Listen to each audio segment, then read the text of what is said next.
এই হোটেলের মালিক কে? তার আমি একটু দেখতে চাই, আমার সামনে আনেন তো। এই মুরগিটা কে রান্না করছে? স্যার আমি হোটেলের মালিক। স্যার মুরগি রান্না কি খারাপ হয়েছে নাকি? আরে না রে ভাই, মুরগির তরকারি তো সেই স্বাদ হয়েছে, যেমন হলুদ মরিচ তেমন লবণ সেই পরিমাণে স্বাদ হয়েছে। কে রান্না করছে এই মুরগিটা ভাই? স্যার এই মুরগিটা কে রান্না করছে সেটা বড় কথা না, এই মুরগিটা হয়েছে আমার পোষা মুরগি। এই মুরগিটার আমি সেই দামি দামি জিনিস খাওয়াই, জানেন সেটা আপনি? কে ভাই, কি এমন দামি দামি জিনিস খাওয়ান মুরগিরে? এই ধরেন কাজু বাদাম, পেস্তা বাদাম, কাঠবাদাম, প্রোটিনিক্স, আরো বিভিন্ন দামি দামি জিনিস খাওয়াই। কি কোন আপনি মুরগিরে কাজু বাদাম পেস্তা বাদাম খাওয়ান? আপনার তো মতলব ঠিক নাই। আপনার তো মনে হয় অবৈধ সম্পত্তি আছে, টাকা পয়সা রাখার জায়গা নাই। দেখি তো আপনার দোকানের কাগজপত্র ঠিক আছে কিনা। আমি ইনকাম ট্যাক্সের অফিসার।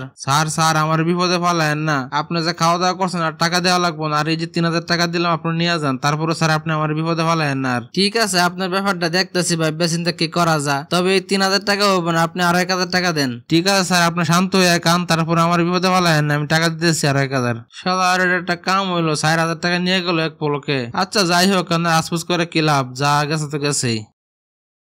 ভাই মুরগির তরকারিটা তো অস্থির রয়েছে। এটা কি আপনার পালা মুরগি নাকি? মুরগিটা কি খাওয়াইতেন? একবার কইয়া 4000 টাকা ধরা খাইছি, এবারও কই আমি কি পাগলা? ভাই একলা একলা বিড়বিড় করে কি কইতেছেন, এটা জোরে কোন, আমি শুনি। না স্যার কিছু বলেন না, আমি তো মুরগির তেমন কিছু খাওয়াইতে পারি না। এই ধরেন তেলাপোকা, টিকটিকি, ইঁদুর মরা এগুলাই খাওয়াই। কি কইলেন এটা? আপনার তো সাহস কম না, আপনি মুরগির টিকটিকি তেলাপোকা ইঁদুর মরা খাওয়ান? আপনি আমার চিনেন আমি কে?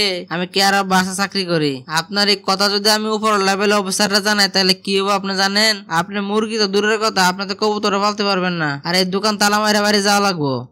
স্যার প্লিজ স্যার, আপনি উপর লেভেলে কিছু বললেন না। আপনার যে খাওয়া দাওয়া করছেন তার কোনো বিল দেওয়া লাগবো না। আর আমি আপনার 3000 টাকা দিতেছি, এগুলো নিয়ে যান। তারপর স্যার আপনি আমার কিছু করেন না। আর আপনার কথাবার্তা তো সবকিছুই বুঝলাম। আচ্ছা ঠিক আছে, 3000 টাকা হইব না, আপনি আর 1000 টাকা দেন। তারপরে আপনার টাকা তেল দিয়ে ঘুমান গাদেন, আপনার আর কিছু হইব না। ঠিক আছে স্যার, দাঁড়ান দিচ্ছি। তারপর আপনি আমার বিপদে ফেলায়েন না। এটা কোনো কাম করলাম আমি 2 দিন ধরে? ইয়া নিয়ে গেল 4000, হ্যাঁ নিয়ে গেল 4000। 2 দিন আমার 8000 টাকা লস। যাক, কি আর করার আছে, যেটা যাওয়ার তো যাইবই। ভাই মুরগির তরকারিটা তো আপনার সেই হয়েছে, আপনি মুরগিরে কি খাওয়ান? 2 বার কইয়া ধরা খাইছি। তোমার কি মনে হয় আমি এবারও কইমু? এবার এমন কথা কইমু তুই কে তোর বাপ জরিমানা করতে পারবো না।